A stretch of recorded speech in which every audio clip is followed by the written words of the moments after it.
I'm Aicha Missa. Welcome to my show. Today I'm going to interview 3 different people from 3 different cultures to understand better about cultural identity and communication. The objective of this interview to compare the 3 answers from these 3 individuals to learn more about culture diversity.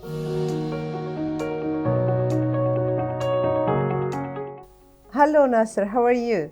Hi Aisha, I'm good. How are you? Good, thanks for coming.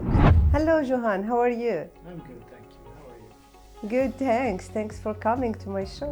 Hello Rose, how are you? Hello Aicha, I'm good. How are you? Good, thank you. Thanks for coming to my show.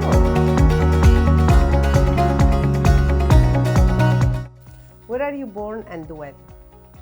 So I'm born in Geneva in Switzerland and I was born in 1994. I was born in Sweden, 1982, in a small town there. Yeah. I was born in Ukraine, 1994. So, yeah. Nice.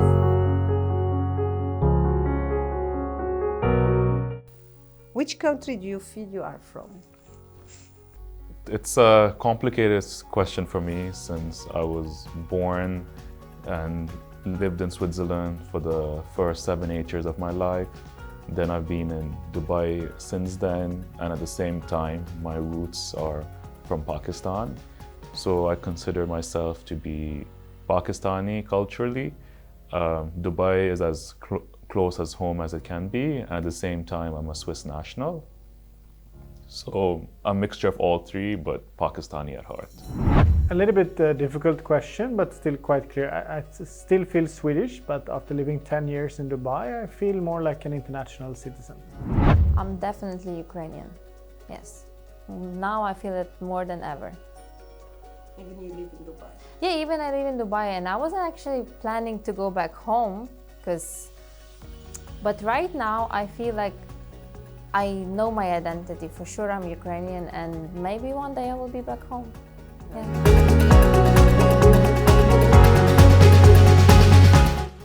Now let's jump on some deeper question about your culture. Let's start with equality and education. What is the role for men and women in the country you are from?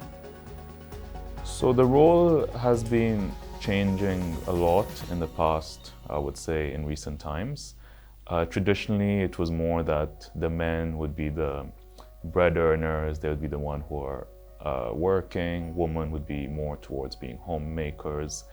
But in recent times, the importance of education, a lot of people living abroad, case in point being my family, we've lived abroad. We never lived in Pakistan together.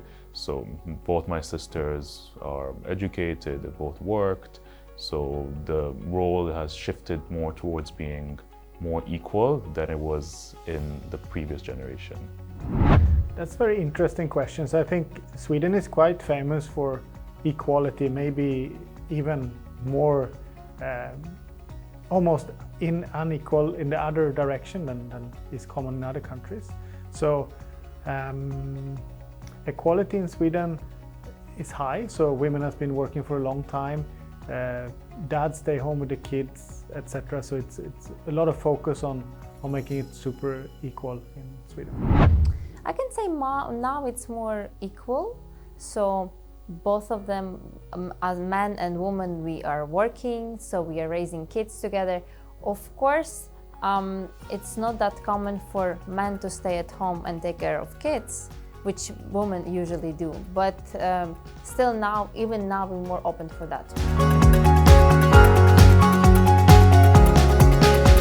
How is the education system set up in your country, and how is the education funded? So here, talking about Pakistan specifically, the education system is pretty poor. The government funding is very low. Pakistan has one of the lowest literacy rates in the world. Therefore, education is far behind.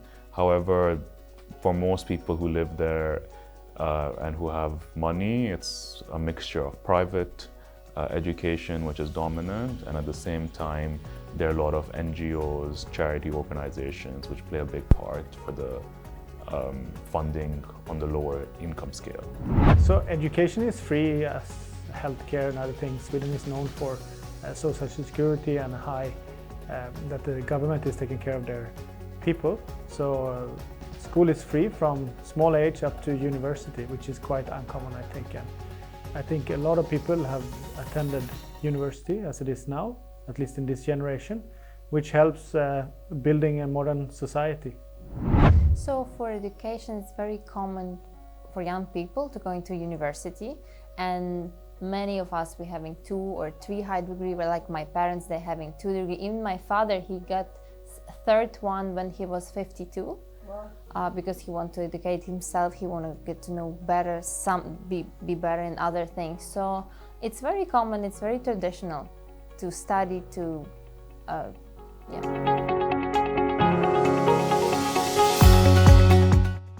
How do you think people from other cultures stereotype people from your culture? I think when it comes to stereotyping Pakistanis, there's a big emphasis on immigration. A lot of people come from Pakistan to work elsewhere. So there's a lot in terms of migrant workers living all over the world. So you will see that a lot depending wherever you are.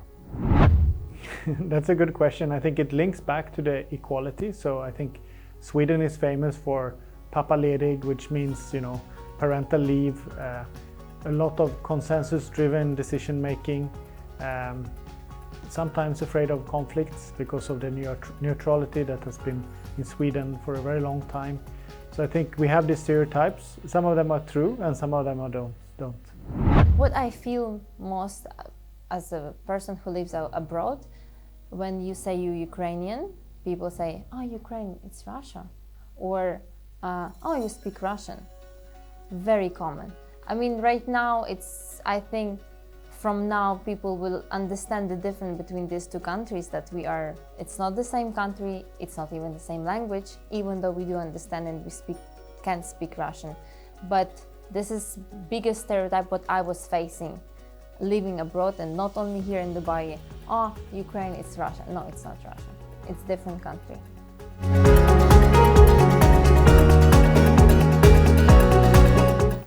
What is the biggest misconception about people of your culture? I think going back to the previous question, the misconception can be that people think that a lot of the Pakistanis take the lower end scale of the jobs, whereas in reality it's very different. You see a lot of Pakistanis in high positions across many industries globally. So that can also be, although there is truth that Pakistanis, of course, because of the population, the size, the education levels, you have a lot of them taking the lower tier jobs, but at the same time there is a lot of skilled labor. I think that maybe we're boring, maybe we are, maybe we aren't, but I think we're a little bit quiet people, I would say, in many settings, and I think that can be a misconception. Others is maybe we have a lot of IKEA in our homes, which is probably true. We're famous for IKEA, so I don't know, but that's what I can think about, but yeah. First thing coming to my mind that we do have a lot of beautiful girls, and many people from other country can say like, oh, she just wanna go get married for a foreigner citizen. So she just wanna get married for someone, let's say, from US or from Europe, from France, to have better life, let's say. I cannot say it's bigger than another country. You can meet people like this who wants to live in better life everywhere. So I cannot say it's significantly more than in other countries.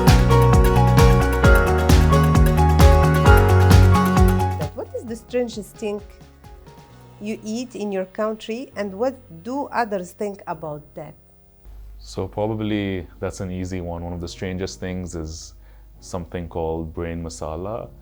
You have like a sheep's brain cooked in a curry.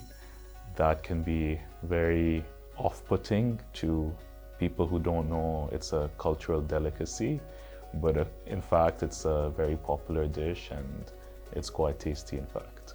Nice. Yeah, so that's a quite easy question, I think. I don't eat this, but we have something that is fermented herring, which is, in another word, rotten fish that is eaten once a year. And this is an old tradition because it was a way to conserve food, to dig it down in ground and let it rotten, to have a longer shelf life. And now people eat this and it smells really, really bad. You have to open the tin underwater in your home, because if it splashes on your wall, it will smell 1 year in your home really bad. So that is probably the worst food we're eating here. Okay, our very traditional meal is raw pork fat, and it's actually, I'm not a big fan. I'm not eating meat in general much and fat, but it's healthy and people are liking it and eating it. But for foreigner, it's very strange. It's very strange. Yeah.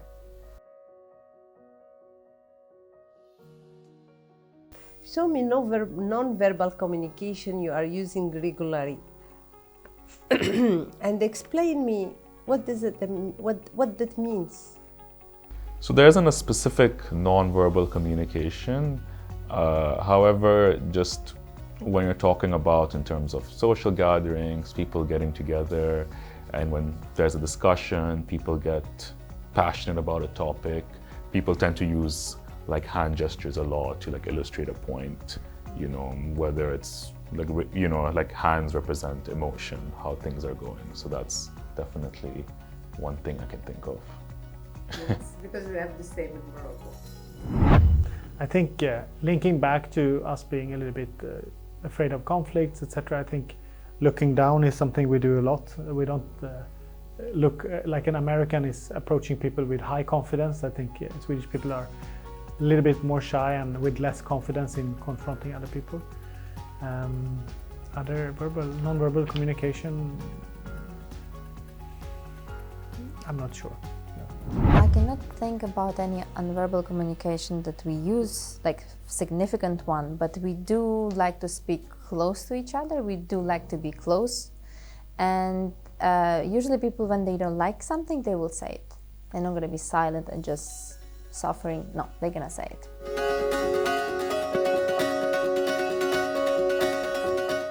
As last question, what is the most surprising thing you have discovered about another culture? Can you tell us about it? So one of the most surprising things I've discovered is in some parts of South India, in how the joint family system works. Traditionally, even in Pakistan and in other parts where when there's a joint family system, it's always the woman, when she marries, she goes and lives with the man in his household, with his parents and his wider family. However, there's some parts, some community in South India where it's the reverse, in fact. So instead of the woman living with the man's family, it's the man who will go after marriage and live with the woman's family. So that's something which I found very interesting.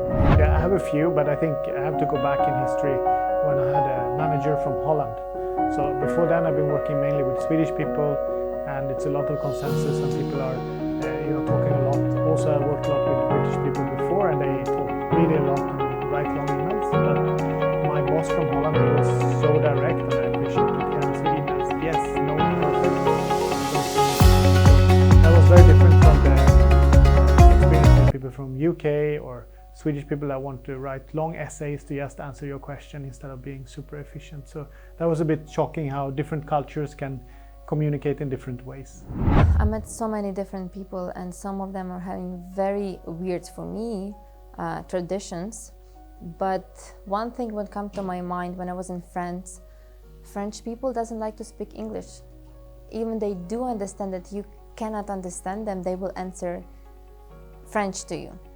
So I think it's a good thing actually, because they are fighting for their language, they're fighting for their culture, and it's very important.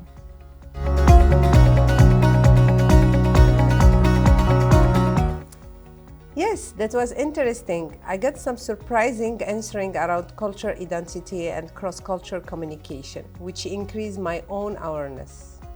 For example, the most striking insight in that how unequal education is between different cultures, and maybe even people get too much education in some countries. From people in Pakistan not even having the opportunity to finish school, all the way to those in Ukraine having multiple degrees. We get to witness the full spectrum. I think that education is extremely important in terms of equality and understanding of other culture. It was making me happy to learn that each culture seems to have different dishes that define ritual and norms. It is a nice part of every culture and some things that really define each part of the world and where we each of us come from. I really like the way Rose was talking about French people and how they're protective of their language. The importance of our native language as part of culture and cultural identity, with globalization is often forgotten. For my kids, they are now mainly focused in English. As well, we live in a very international community in Dubai. This makes me realize how I should instill my culture value in them and the importance of culture identity. Understanding different cultures is very important in our increasingly globalized world. As we see every day, there are misunderstandings happening across the globe with horrific outcomes. Reflection and understanding is important for us to live peaceful together in this world. I hope you enjoyed the interview and you have learned some things. Thank you for watching and see you later.